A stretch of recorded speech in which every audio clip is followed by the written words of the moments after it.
মধ্যপ্রাচ্যে উত্তেজনার পারদ যখন চূড়ান্ত, ঠিক তখনই ইরানের সর্বোচ্চ নেতা আয়াতুল্লাহ আলী খামেনি রাশিয়ার প্রেসিডেন্ট ভ্লাদিমির পুতিনকে একটি গুরুত্বপূর্ণ বার্তা পাঠিয়েছেন।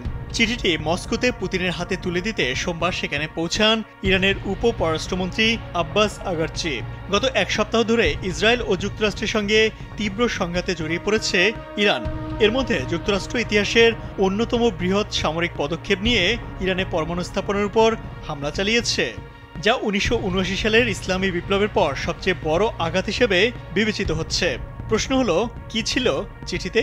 চিঠির পূর্ণাঙ্গ বিবরণ প্রকাশ করা না হলেও বিশ্লেষকদের মতে এতে প্রধানত 4টি বার্তা উঠে এসেছে।